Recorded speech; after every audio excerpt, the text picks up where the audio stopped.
Hello everyone, this is just a dad. Today I'm going to do a comparison between the Roborock Qrevo Curv and the Roborock Qrevo Edge on the right.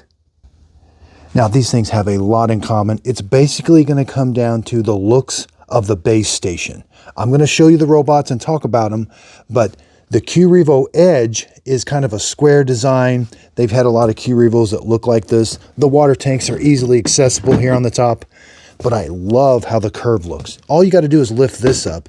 Here's the clean water tank and the dirty water tank. Here's where the dustbin is. It's kind of hidden. And I love how the robot, when it docks, it's kind of hidden back in here.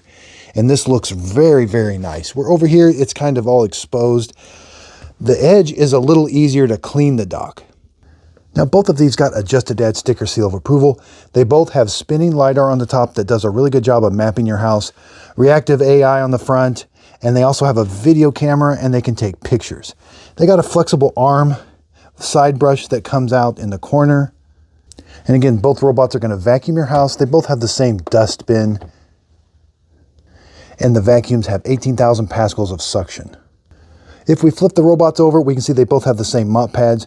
They both have a mop pad that they can extend into the side. I think that does a really good job. This one can also extend it. It's got the same design as this. They have a sensor when it knows that when it's up against the wall, it'll extend this to the side. And same with the brush.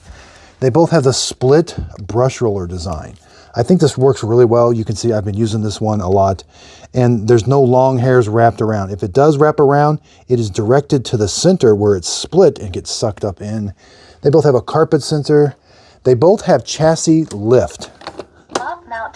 Now where this becomes important is like U-shaped furniture like that, or a chair that has those metal legs. And also for thresholds, this front wheel can lift. It'll push that front wheel out to lift the chassis. And these wheels can raise up 10 millimeters to help it get over things and help it get over a threshold. Now, both of them say they do a 1.5 inch threshold. I was not able to get them to do a 1.5, but I was able to get them to do a 3/4 or 0.75 inch threshold. Now, both these docking stations, they may look different, but they operate the same. They're going to wash the mop pads with hot water. You can see, ooh, we got a lot of dirt here. They're going to wash the pads with hot water. They've got these little scrapers. They're going to help clean and keep the dock station clean. And at the end of the job, they're both going to blow hot air onto the mop pads to dry them. The mop pads will also rotate a little bit each time so that the hot air is being directed onto them. You know, this one, thankfully you can take this out and clean it, but it is kind of hidden down in here. But I have noticed you really don't ever have to do any work down in there other than take the tray out, but this one is a little bit more accessible. They both have a dirt detection sensor. So when that water, it's going to wash the mop pads, then it's going to suck the water from the tray up into the dirty water tank. Before it gets there, it's going to go through a dirt detect sensor. And it's going to say, if that dirt is too dirty going up into the dirty water tank, it's going to tell the robot, go back and remop that area you just came from. You may have told it only, to clean your kitchen with one pass. It comes back, cleans the mop pads. But the dock's going to say, uh-oh, that kitchen was a little dirtier than normal. Go remop that kitchen. Both of the docks and the robots are exactly the same way. Now I'm going to show you some of the highlights of the Edge. The Curv, I've been using it in my house for 3 months. It does a really good job also. They both operate exactly the same in my opinion. It's the docks that look a little bit different, at least a little bit more sleek in design, where this one's a little bit more. And you can see it can extend that mop right up next to the wall. Okay, it's going to start mopping the mud. Now again, we do get a little bit of smearing.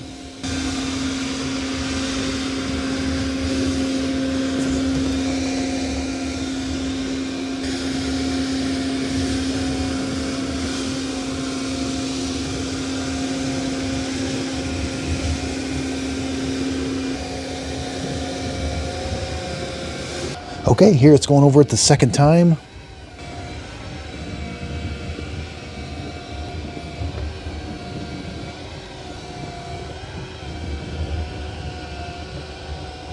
Now we still have just a little bit left in the crevice there.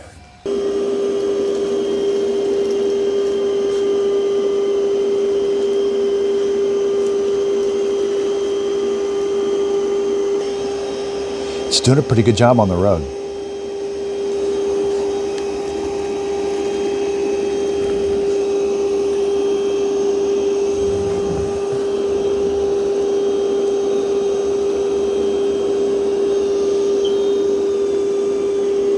It's able to extend that mop pad. It's vacuuming and mopping.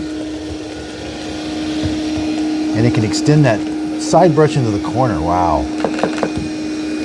And the mop pad.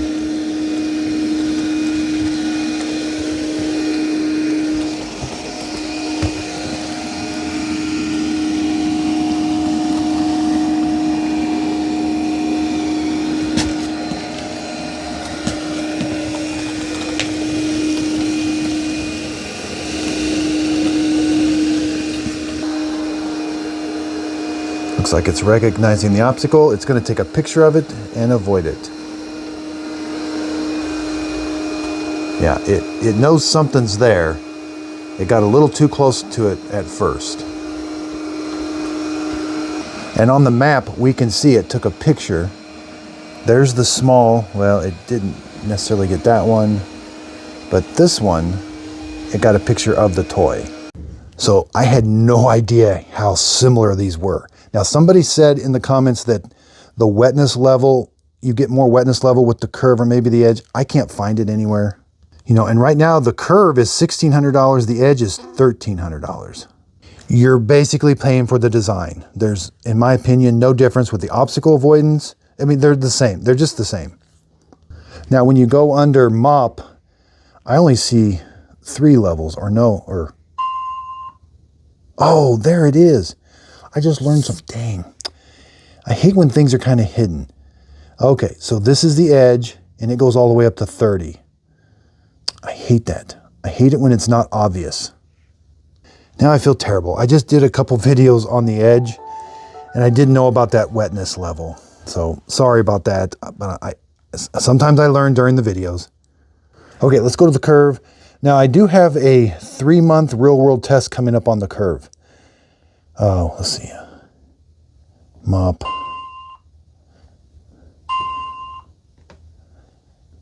It's 30. I mean, I learned something, but they're they couldn't get more identical. So is the question you got to ask yourself, is the design worth the price difference? Not necessarily. I mean, it does look nice, but boy, that's $200. You know, there's nothing wrong with that. Now, I do have a video on the Saurus, and I do compare the Edge to the Saurus 10R. I got the X50. I just did a comparison with those two. I got lots of videos coming out. There's been lots of new releases. I'm back. The video, the Robot Vacuum Cleaner Studio is done for the most part, and I've got my testing. Somebody let me know about this type of furniture, the U-shape rod furniture. So lots of videos coming. I'm super, super excited. We got threshold testing. Yeah, the X50 can do that threshold. No one else can. And I've done some testing with the Roborock. It says 1.5. I could never get it to do it, but I might be not doing it right. But the tilt up is only about 0.75 inches. And that's what it uses to go over the threshold. So I might be doing something wrong, but let me know in the comments what you think. But the game is changing. These two over here are changing the game. I didn't think things could change. The Dream X50, nobody climbs thresholds like an X50. The Saurus 10R, now I got to compare it to the Slim. The Slim was a pretty good one. This look and design, I'm going to compare this. This is the Saurus 10R. It can leave the mop pads back at the base station. I think Roborock has finally figured out that's the way to do it. I am super, super excited for these. Things are changing so quickly, but there's kind of some bugs in the X50. Maybe it's just my unit. I think software might fix some of them, but the X50's been a little buggy. The Saurus has been rock solid. These two are pretty steady, but this is kind of like the peak of the top spinning LiDAR, in my opinion. I don't know that there's going to be any more top spinning LiDAR. They've got the front facing LiDAR figured out. So again, I do appreciate everybody, all your help. None of this would be possible without you. This YouTube channel is turning into our channel. I'm so happy. I know I still do coffee makers. I still got a few of those to do. They just don't release them very often. Also be sure you can check out, I did brand my own very own coffee, justadadcoffee.com.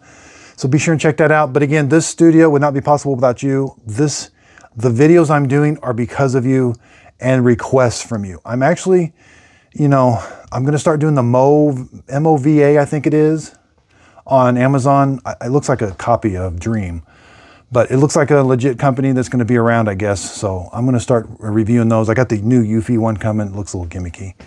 But yeah, thanks everybody. These are the rock stars right now. And I'm super excited to get them. I bought them with my own money. I'll leave links underneath the video. If you use my link, the product doesn't cost you anymore, but I get a small commission for the sale. It is a way of supporting my channel. That way I can continue to do this as my full-time job. I buy the robots with my own money. I can say whatever I want about them. And the X50, I had problems with it. And I said I had problems with it, you know, so I'm not going to hold back. And again, but thank you everybody for helping me know how to review these. This is truly our channel. I feel so connected with everybody. I'm doing these for everybody. I want to come help people with pricing. I've got to figure some stuff out in the future of the whole reason behind my channel is to help people. And I want to do these videos, but sometimes I got so many videos, it's hard to find which one. And a lot of the questions are just which one should I buy? And so I want to help. I want to come up with some kind of system of, you know, sharing my link somehow of which one to buy. You know, that would be super helpful to me, but also super helpful to you. So again, thanks everybody. If you could hit the thumbs up and the like, comment anything you want to see, how you want to see it reviewed. This is our YouTube channel, and I'm so thankful and grateful. And thanks everybody for watching. If you could, please like and subscribe, and thanks again.